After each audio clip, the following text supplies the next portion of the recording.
So it is Easter Sunday, the 20th of April, 2014. I'm just engaged in my little alternative spiritual practice of protesting against Unitarian Universalist and a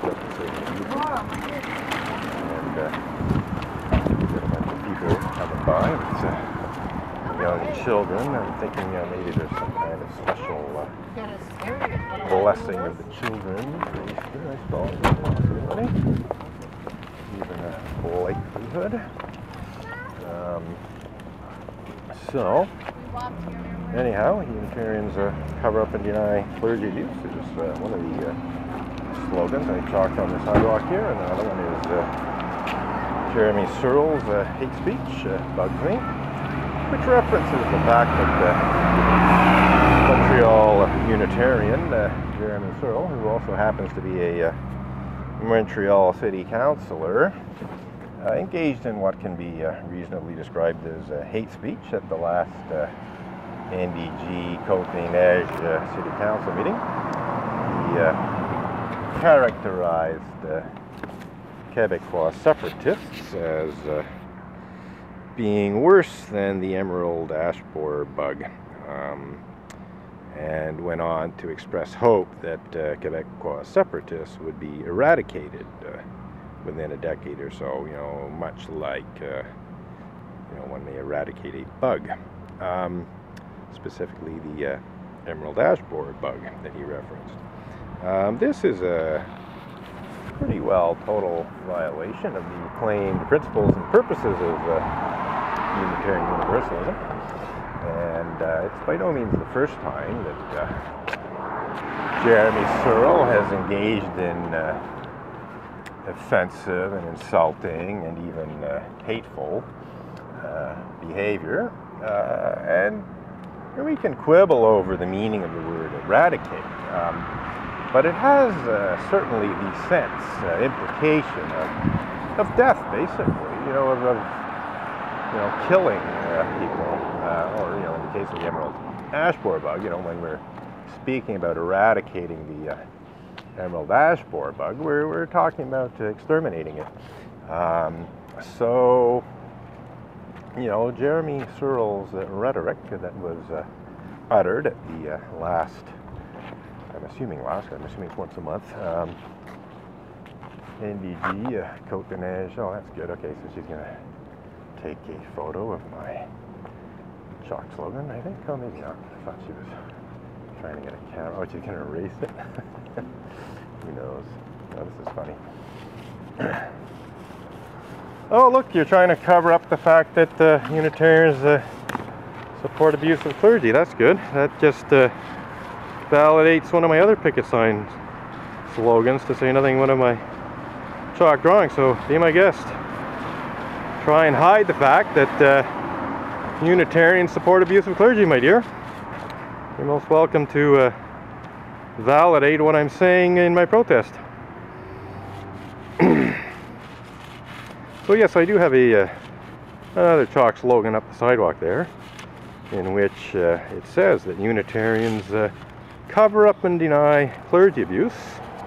And here's this member of the Unitarian Church of Montreal doing her very best to hide the fact that Unitarians do in fact support abuse of clergy. So this is a wonderful moment in Unitarian Universalist history.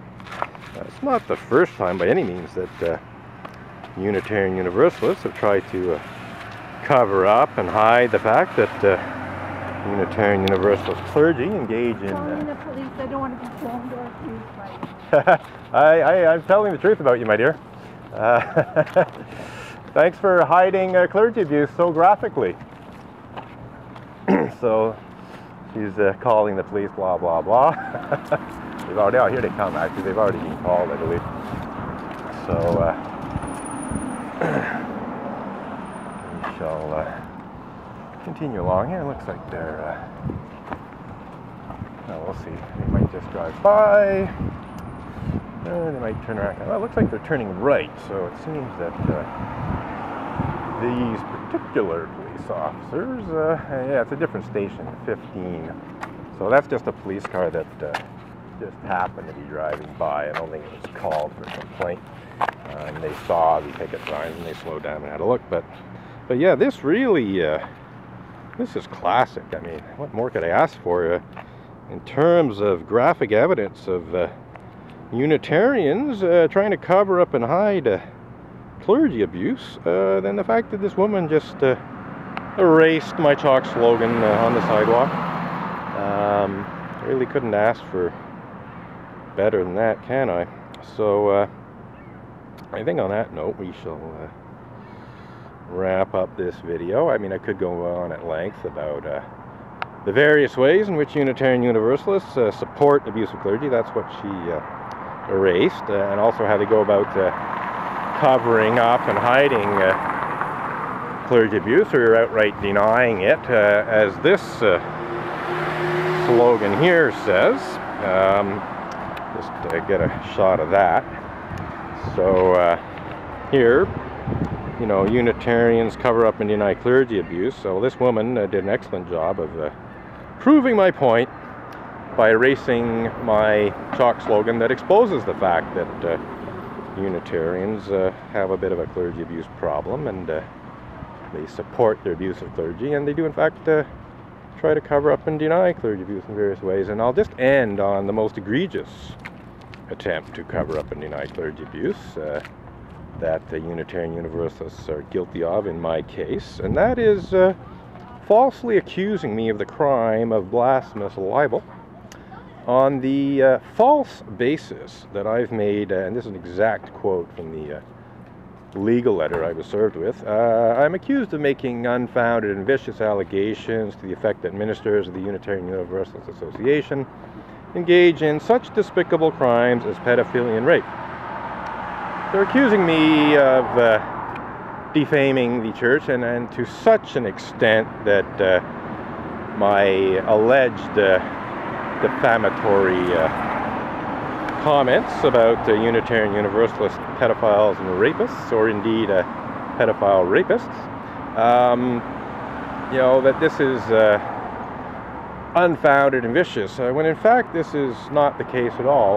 You know, I'm pretty careful about blogging about those kinds of issues, and I can assure you that the Unitarian Universalists, who I did in fact say you know, were guilty of rape, and in one case I described the person as a pedophile rapist because they had in fact been convicted of raping preteen girls who were no older than 12 at the times that the rapes took place, and by some estimates may have been as young as 6 years old, but certainly, you know, somewhere between 9 and 12 years old was the age of these young girls that a Unitarian Universalist by the name of Richard Buell, who to the best of my knowledge wasn't even a Unitarian Universalist minister, raped and was convicted of rape and sent to jail. And then there's the Reverend Mac Mitchell, who lured vulnerable teenage Tibetan refugees to his Unitarian Universalist parish in Northborough, Massachusetts, and proceeded to repeatedly rape them over a period measured in months, and I even believe a certain number of years in at least one case. And he was convicted and sent to jail for raping minors. This was not pedophilia per se, because the girls were more like 17, 18, maybe 16 when it began. They were not exactly preteen, but nonetheless rape. Documented, the man was convicted, you know, so I blogged about these cases. And there are other cases that I haven't actually got around to blogging about that do involve pedophilia and or rape. Please note the and there. Yes, I'm talking about other cases of Unitarian Universalists raping children younger than 13 years old. So yeah, just you know, incredible that you know, instead of dealing with this, instead of admitting it and saying yes, this is true and we're very sorry and try to address these things, you know, instead the Unitarians, as this woman did, do their damnedest to try and cover it up and hide it, and that's what this blasphemous libel accusation was all about. It was trying to intimidate me into removing the blog post about the aforementioned rapists, and obviously to try and intimidate me into not putting up any more such blog posts. Unfortunately, I don't take kindly to that kind of intimidation, and although I haven't got around to it yet, I most certainly will be blogging about Unitarian Universalist pedophiles and rapists in the future. It's not something I intend to be quiet about. So on that note, we'll just wrap up this little video clip.